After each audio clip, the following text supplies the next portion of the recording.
Welcome to Grant's Rock Warehouse, and tonight I want to welcome George Lamie to the show. Tonight we are taking a look at the Mike Patton Band, Mr. Bungle. This is pretty out there. This is going to be great. George is here. Let's do it.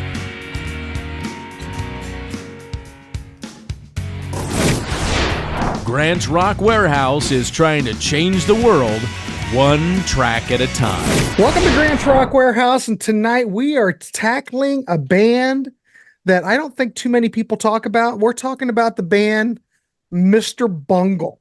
Now, a friend of mine a year ago is a big Bungle fan, and she said, Grant, you got to talk about Mr. Bungle.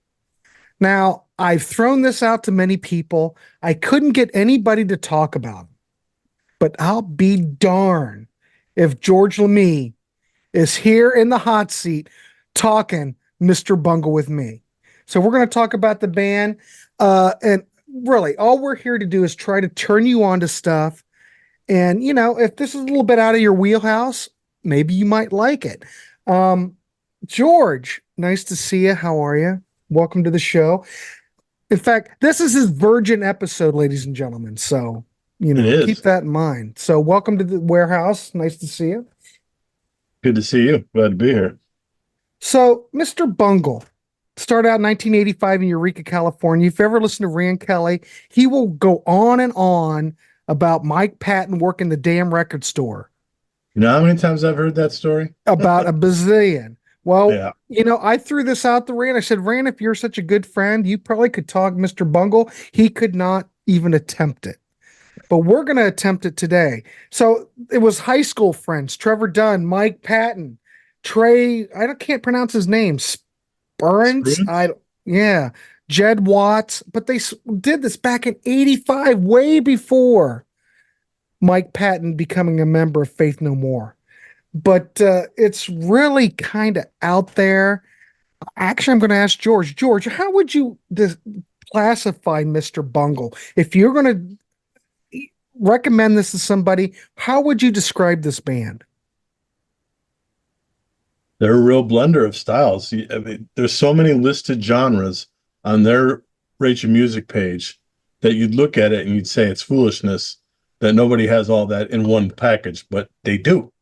And not only that, the albums are all different from each other. Right. No other band, every single album doesn't sound like the other albums, but Mr. Bungle does not. I mean, we're going to try to keep it loose. We'll try to hit on a lot of things, but we're primarily going to focus on those 3 Warner Brothers albums, though that's what I'm familiar with, but I'll let George talk about whatever he wants. But they had 3 albums: Mr. Bungle, 1991, Disco Volante, 1995, California, 1999. Now, you look at the reviews for these, it seems to me, when I look at it, these albums got better reviews as they went through their career. A lot of people think California is their best effort. It's their most accessible, but it's got a lot of different styles of music, like you mentioned. You've got surf, you got exotica, you got pop, but there doesn't seem to be any rhyme or reason to this band. But you have to admit, these guys are very creative, and the listening experience is there's a lot here to listen to. It keeps your attention. I'm just going to throw it out. George, how did you come into contact with Mr. Bungle?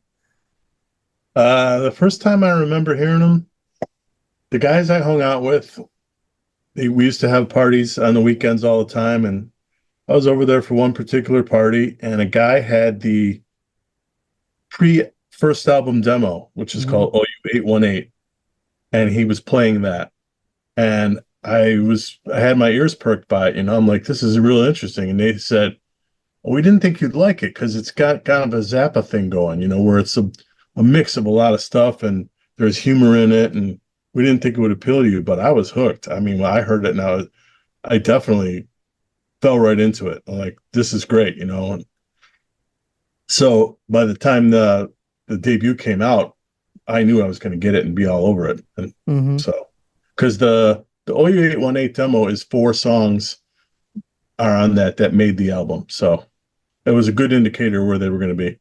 Right. So I think we'll look at these records. We'll start out the first album, 1991.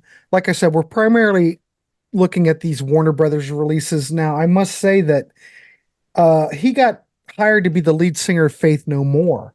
And then from that, he was able to get Mr. Bungle a record deal with Warner's. Evidently, they must have had a 3 album deal because they haven't done any. Well, as far as I know, have they put out anything else after California? There is a 2020 album Okay. on Ipecac that is actually just their very first demo from '85 re-recorded. All right. And as far as I know, these guys are still together, correct? Yeah, they're out on the road Yeah. doing that. It's a slightly different band, but they're out on the road doing it. Let's look at that first album from 1991, Mr. Bungle, the debut. So there's a lot of different styles on here. I mean, and there it is.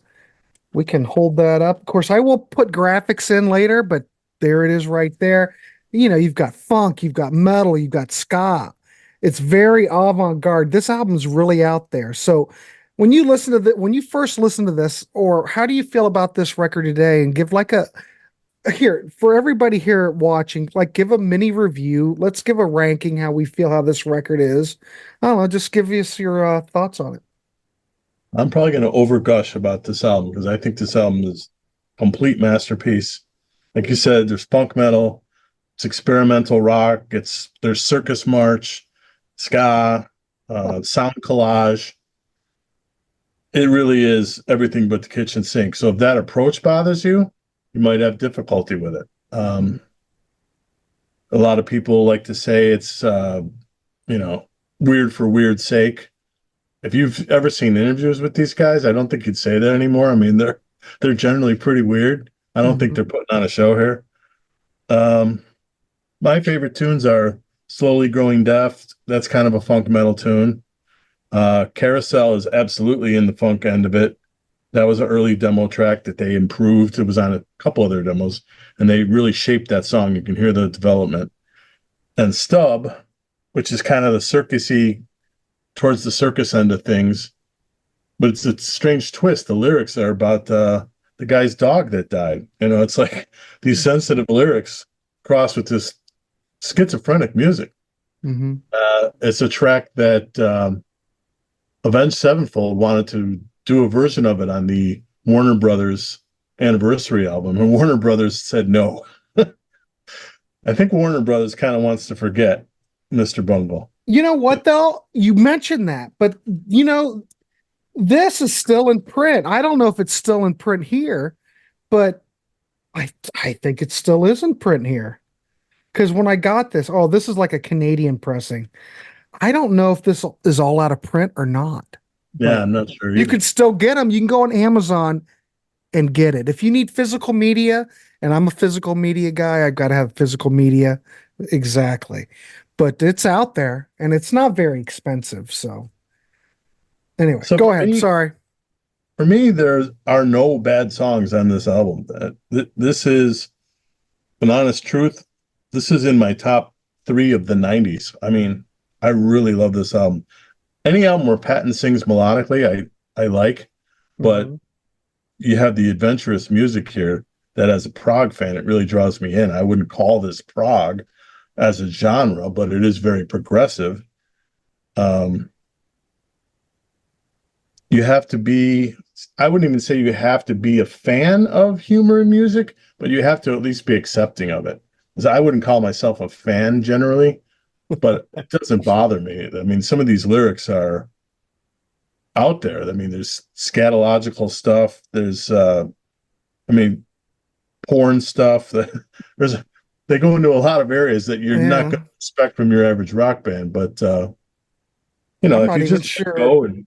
I'm not even sure I consider them a rock. I'm not sure what to consider them, Yeah, it's a little bit of everything. But I think if you're a fan of some of the associated genres, you find a lot to get into here. This is a melodic record.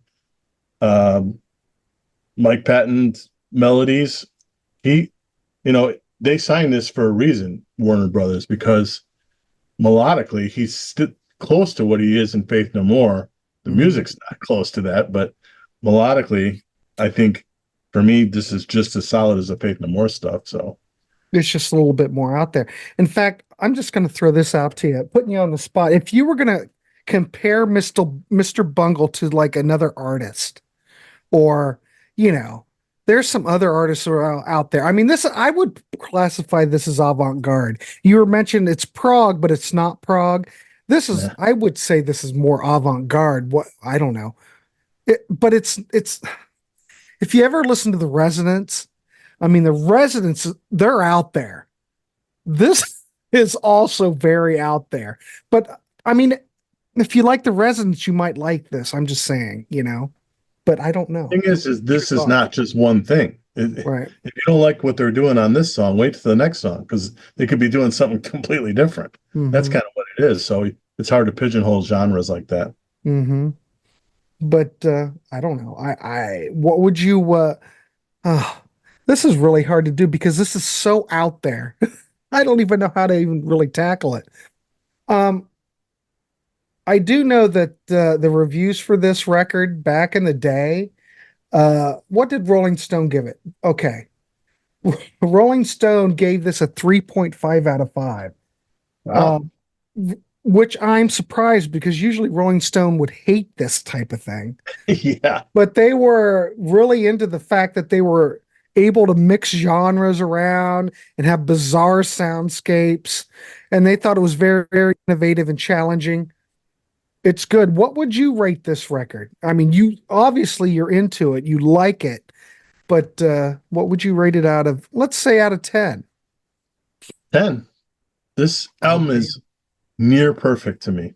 I mean, if I have a beef with it, it's this is cut with a lot of uh soundtracky stuff, Mhm. skits, a lot of A lot production of novel. samples, For probably instance, the samples. Yeah. runtime, yeah, samples. The Mhm. runtime is a little over 73 minutes, but when we first got it, we were annoyed by a lot of that in between stuff, which includes actually a part where the guy taking a shit. You can hear that on here. So we sought to cut all that out and just have a music version. And we got it down to 61 and a half minutes. So there's like 11 and a half minutes of nonsense on here. Some Yeah. people love that stuff, but if you don't, it's something you have to work past. Right. But other Yeah, than it's that, definitely I out think there. it's perfect. Is there anything out there that you've heard that you would okay, is there any other band or artist that you've heard that you could even compare this to? Not me, no. I've yet to hear it. I hear bands that try and get quirky and that Hmm. it seems like a put on, for a lot of them, It it's seems forced. yes. This does not seem forced. No. I will say this. This is so different from probably anything else you've heard, is that it does sound very original. And the way they do I'm going to use the term soundscapes because literally, like you said, they're taking bits and pieces from different things. So, like, quote unquote, it's very chaotic. It's kind of a mix of jazz, metal, and funk. Very odd lyrics. It's very dynamic, but it's eclectic and it's kind of like a good introduction, I'd say. Carousel, very atmospheric, whimsical melodies, and the tempos change. Um, it just seems how do I really describe it? You really don't know what's coming around the bend with this band because the song could be going down a road like this and then all of a sudden take a left turn. We all know people that are impatient listeners and they don't like that, then I would say it'd be hard to get into this album. If you're Uh, impatient with changes and stuff, mhm. yeah, it's going to be a tough sell. Yeah. My Ass is on Fire, very fast paced, a great aggressive track.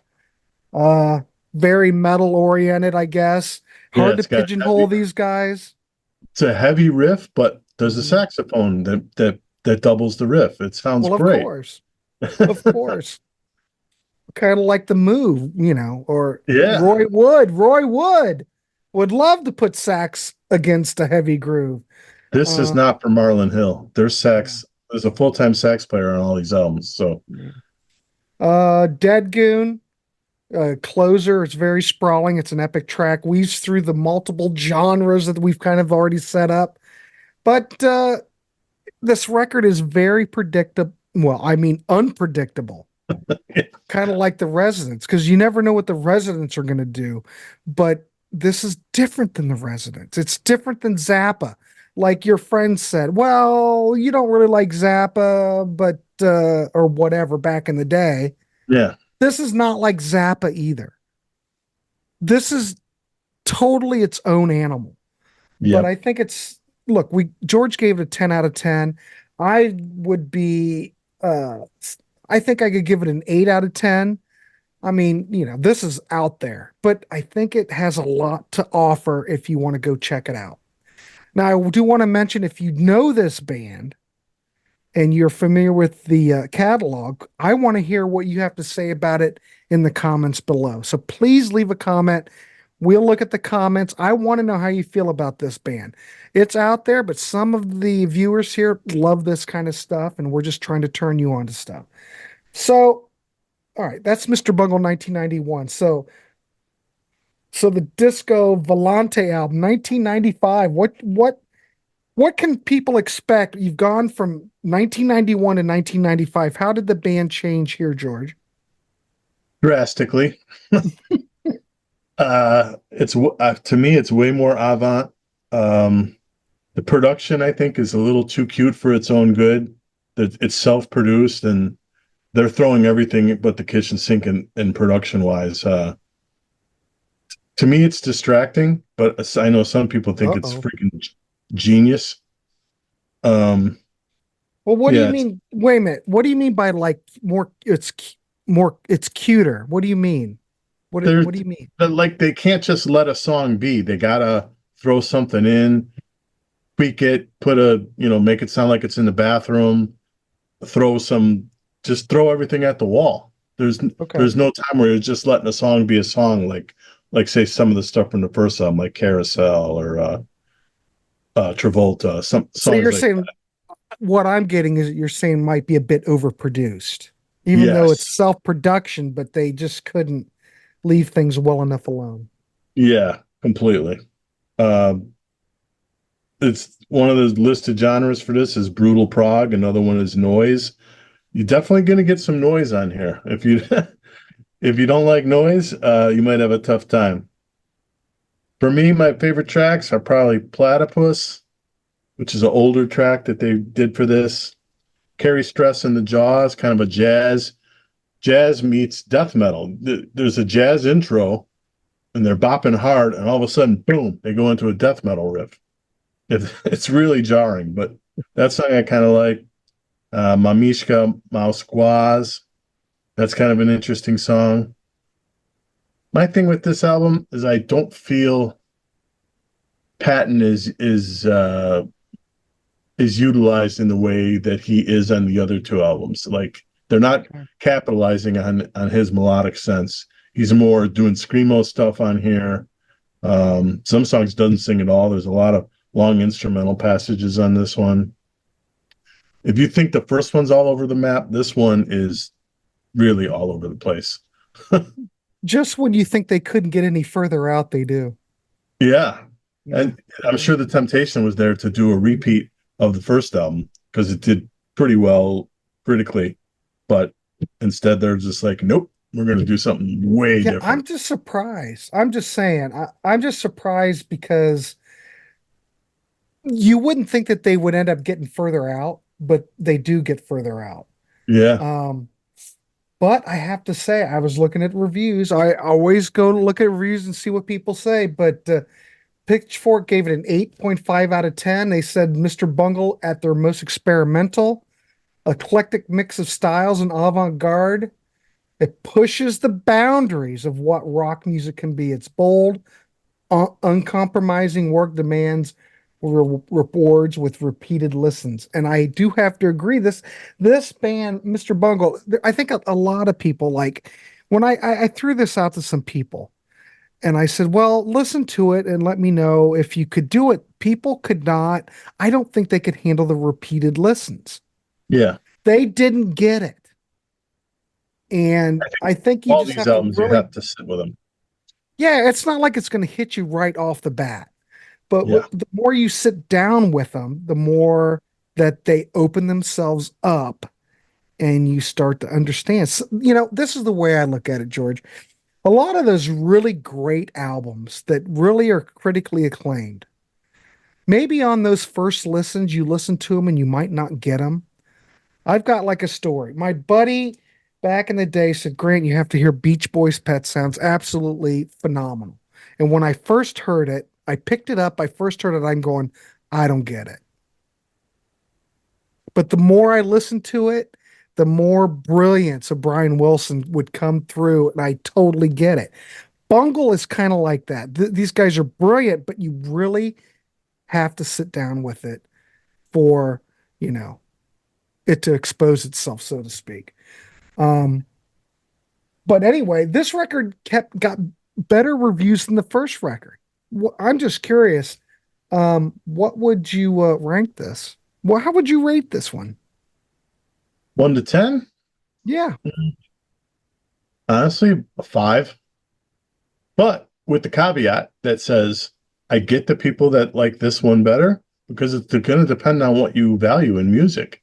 If like Right. the review said, it's unlike anything else or whatever, new boundaries, all that stuff's completely true. Hmm. It's it's a wow record. Doesn't hit my sweet spot though, so that's why I'd give it a 5. So your sweet spot would be something a little bit less produced, you know, Yeah, kind and of more. remove the shtick a little bit and get Yes, more to the core tracks, kind of like yeah, the debut album. I get and a it. little more melodic. Don't get me wrong, there's melodic stuff on this record, but Hmm. it's in short supply compared to the other two records. I mean, there's a lot of Yeah. stuff that's just kind of abrasive. I just have to laugh. The fact that we're talking about Mr. Bungle, just this is so great. Yeah, it's kind of abrasive, and you sit there and you just sit there and just go, wow, you know. Um, everyone I went to high school is dead. It's very dark, brooding. It's got death metal, experimental noise. It's very avant-garde compared to the debut. It's I mean, probably the least accessible song in the album, and they put it as the lead track. I just don't, I mean, I just don't know I don't know the whole idea behind it because you think they're trying to sell some records, unless Mike really didn't give a crap. I got Faith No More. I'm good with that. But it just seems like what they're doing is like commercial suicide. There's absolutely nothing commercial on it. We're going to hit the third album. I mean, that's the most commercial of the lot. Yeah, Um, but here, like another track, Desert Search for the Techno Allah. It's, I think it's a great track. It's very Middle Eastern influenced. A lot of electronic experimentation, atmospheric. It's very unique. The Benz is a multi-part suite. It's very surreal, many musical styles, many musical moods. that song Uh, what's that? that song's a little rough. I mean, it's very long. There's long periods where not much is going on. I have a hard time with that tune. I do have to mention this. I totally agree with what you're saying, but for a band, it must be the Faith No More thing because look at this booklet. They spent some money on the artwork. The booklet's very nice, a lot of nice artwork. You've got, I mean, it's not like they're just they don't have any backing from the Warner Brothers, though I don't know this. You might know this answer. Did they get any type of promotion back in the day when they were doing these records? Do you remember anything? Not that I recall, no. I mean, I how mean, they would got you promote it? tour support, but promotion, I don't think so. Yeah. I mean, I bought these later, but I don't ever remember seeing anything about these albums being promoted or anything. They're Disco just kind Volante of is out a there. tough sell, man. I mean, But I remember seeing this album cover back in the day, but I don't remember any promotion. Who would ever play this stuff? Nobody would. But so you're going to give that a 5? Okay. Yeah, You're going to give disco, okay, a 5. I guess I would give it, oh, I don't like it. I'm kind of like you, George. I don't like it quite as much as the debut. I guess I'd give it a 6 or something. I think there's something here for everyone if you'd like the avant-garde. yeah. And you just have to sit down and listen to it and take it in. Don't make any judgments right off the bat. Sit down and listen to it. So, California came out in 1999. Now, this is the record where I would say it's the most accessible. Um, what's your thoughts on this record? There it is. I Yep, you've agree with got the you. same white. Yeah, Yep, same deal. I agree. It's the most accessible, and don't take that to mean it's like, radio friendly. It's not. Um, some of the genres on here, you got doo-wop in a pretty good portion of doo-wop, a pretty good portion of surf rock. In addition to all the stuff that they used to do, all that stuff's still here.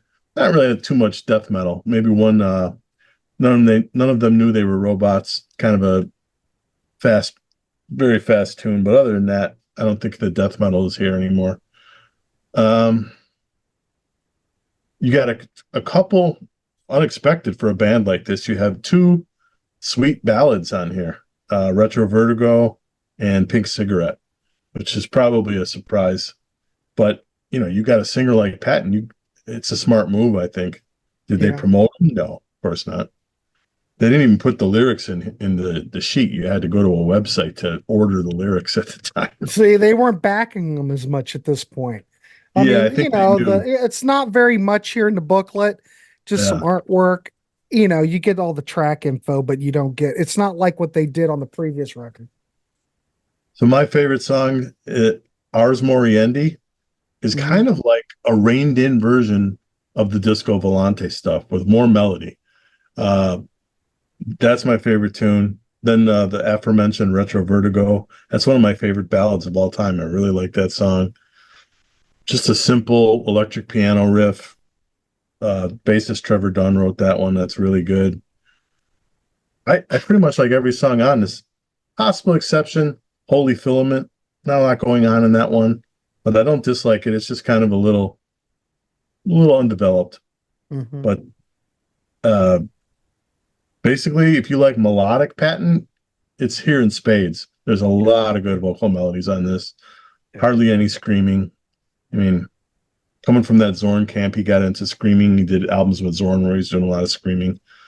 Here you don't have that. Mostly you have melodic pattern. Melodic pattern's a winner to me, so I enjoyed this album then and now. Yeah. When I listen to this just seems more like, I don't want to see like the other albums are more haphazard, but to me, this seems more like a fully realized effort. There's a lot of lounge on here. If you like lounge music, there's a lot of lounge, there's a lot of sampling. Like, really, it's lush with lounge, Yeah, very surf inspired, a lot of vocal melodies on here. It's some tracks like Retro Vertigo, you mentioned, very yeah. beautiful. It's haunting. It's very introspective in the lyrics, very cinematic. When you listen to that song, you kind of, you can sense like Takes you the somewhere. imagery. You know what I Yeah. mean?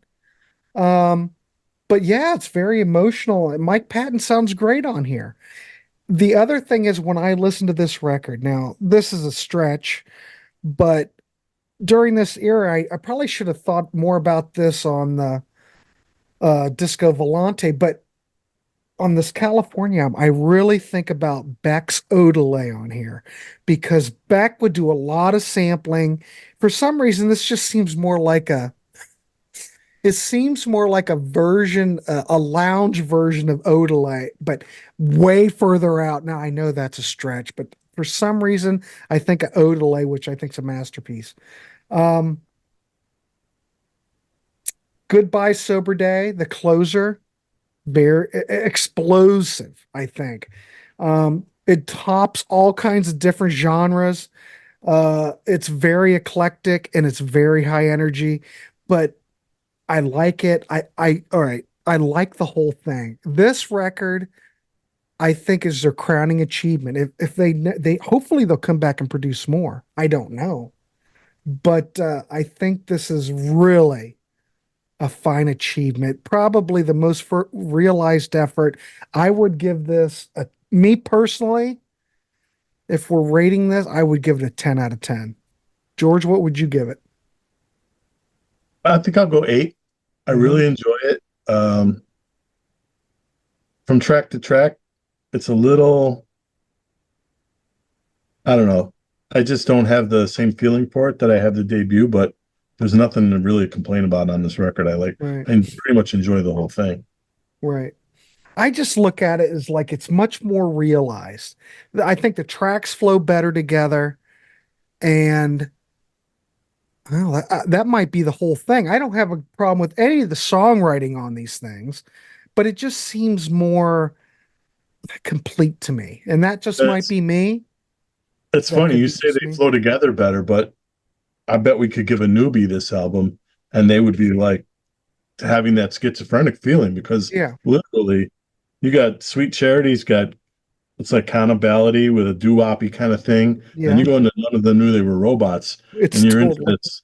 Yeah, it's so you're into this fast stuff, then another ballad, and then Air Conditioned Nightmares that's got kind of a noir feel on some of Yeah. it. There's snapping. I mean, it's really not Maybe continuous. it's no, but it for some reason when I I listen to get it, you. it seems to in a weird avant-garde kind of way, Yeah. it flows better for some reason. I don't know if it's the production. Did the band produce this or did they have a producer? Do you know offhand? I don't remember this one. Maybe you have the most time with this one. Have you do you think that's true? I had the most time with this one. Maybe that has a lot to do with it. It could be. Although I feel like it hangs together too, but yeah, it's self-produced. All right, well, I don't know. I think engineering wise, I think this record sounds great. It does. Yeah, absolutely. In fact, George, I don't think really anything in the Bungle catalog really sounds bad. Whenever you play it, it sounds great on a system. I don't have a problem with any of it, but Yeah, I don't know. That's just sonically, me. yeah, sonically, it's a solid catalog. It's a solid catalog. Now, I know we were just primarily talking about these Warner Brothers albums, but do you want to touch on all I owns the Warner Brothers stuff? Do you want to touch on anything else that had come out? Because you remember uh, Raging Wrath of the Easter Bunny demo, what 2020 came out? Yeah, You want to that's the touch on that? that's the '85 demo redone with now they have Scott Ian from Anthrax on guitar and Dave Lombardo from Slayer on drums. They're the impetus of why they got back together. Because Mike Patton and Trey Spruance were not on speaking terms. So something happened where that whole thing congealed with those guys, and that inspired Patton to revisit Mr. Bungle. So that was kind of why they came back. For me, that's not something I needed to hear in better production is the Raging Wrath of the Easter Bunny demos. I'm not a big death metal guy, so Okay. it didn't appeal to me. And if they were going to come back, I'd rather have them do anything else probably, but you know, Well, you've that's where heard both, right? You've heard both. yeah, I've heard the both. Yeah, it's Well, let's just try to be, you might not be a big death metal guy, but I'm just saying, does the 2020 version improve over what the original demos were? sound wise, yeah. They kept the songs pretty faithful. I read reviews too, like you, and there's a lot of guys in there that, they want the real deal 85 demo, and there's other people that like the improved Sonics, so probably depends on which side of the fence you're on there. They didn't change the songs that much. Yeah, thrash metal, I mean, that's fine, but I don't know. I like the more experimental, the later Yeah, stuff with Bungle. Even though I appreciate that they revisited it, and a lot of probably the people that are purists would probably rather them just to leave it be, but that's okay. It's up to the band if they want to redo it. But they only produce, I believe that was just independently released, right? They were out of their Warner Brothers contract by then. Yeah, it's on Yeah, Ipecac, which is like their own label, I think. yeah. So, And it probably didn't sell very much.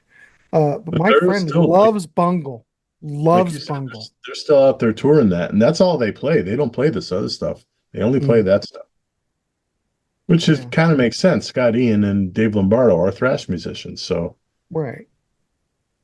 Yeah, but they were originally well, it was very thrash in the beginning too. They just kind of developed and grew out of that. Became yeah, more avant-garde, so to speak. yeah, for sure.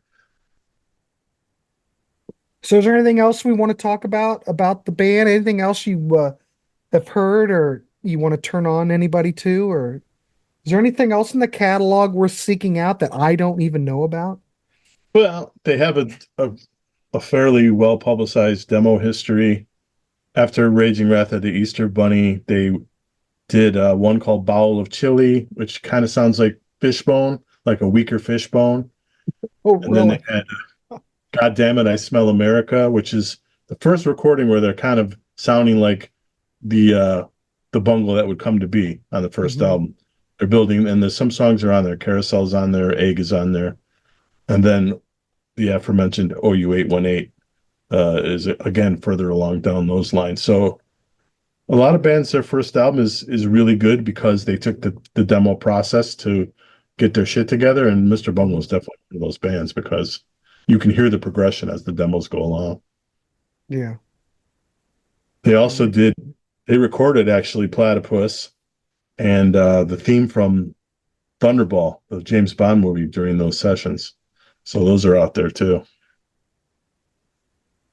So there you go. Wow, we zipped through that. I don't have much more to add other than check out Mr. Bungle if you know the band. Let us know what you think about it down there in the comments. We'll look at it and make comments. I always am interested in what everyone thinks. If you have not heard Mr. God, I can't talk. Let me redo that. God dang, sometimes I can't talk. All right, here we go. Three, two, one. So, ladies and gentlemen, if you haven't heard Mr. Bungle, or you have, we want to hear about it in the comments. Um, I haven't really tackled anything like Mr. Bungle on a show yet, but we're here just to try to turn you on. And the whole thing behind the warehouse, as everybody knows, is we're trying to talk about bands no one talks about, and no one's talking Bungle. But we are here tonight. So anyway, if you like them, let us know. If you don't like them, let us know. Please check this band out and let us know. We're just trying to turn you on to stuff. Tell Um, us which albums you like and which albums you don't like, and also exactly.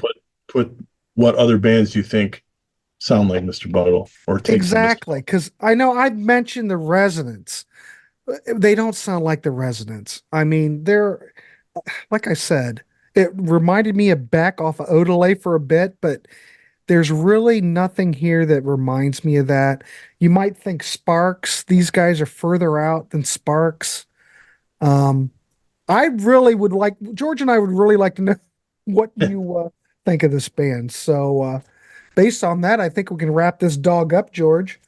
I want to thank George for coming on the show. Is there anything you want to promote? Because I'm going to try to get this up. Anything coming up on Sea of Tranquility for you that you want to talk about or Um, promote? yeah, Anything else coming up? first Friday of August, we have our Four Fusion Friday show coming on. Everyone should check that out. And coming up on In the Prague Seat, we're doing an Italian Prague album battle. So for the people that like the Pasta Prague, should check that one out. That should be good. But yeah, that's what's coming up. Awesome. I'm going to get this up, but I will be since we're talking Sea of Tranquility, I will be recording on Saturday for Sunday. Pete and I will be ranking the albums of JoJo Gunn. So Oh, that will be, yeah. If you like Spirit, you like Jay Ferguson, we will be looking at JoJo Gunn. We're over there, we're looking at stuff no one's talking about. Who's talking JoJo Gunn, George? nobody. Nobody. Over on Sea of Tranquility, we'll be talking about it. So, all right, cool. George, anything else you want to wrap up with? I think we're good. Check out Mr. Bungle. Let us know what you think. I think we're Yeah. good. All right, George, thanks for coming on. This was a great episode. So much fun. We'll have George back in the warehouse because God knows we'll talk something else bizarre. We'll see. All right, You do know everybody, have a good somebody one. else that likes them. What's You do that? know at least one other guy that likes Mr. Bungle. That would be Mr. Chuck Alvarez. Really? He does. I don't know which. I don't know if he's on board with all the albums, but I know he likes the debut. All right, cool. Well, there you go. There's 3 people that like Bungle here. Well, 4, including my friend who turned me on to this and said, you gotta cover Bungle. So I reached out, I got him, and I said, let's do Bungle. And here we You go. said she's a female, right? She's a female. Wow. Big Mike Patton fan. Loves Mike Patton. Loves Bungle. I know. They exist. They exist. All right, everybody. We'll see you on the next show. Keep it real. And George, thanks for coming on. We'll see everybody back here. I don't know what's really next. This is probably the next show up there. All right, everybody. We'll see you. And thanks again. See ya. See you.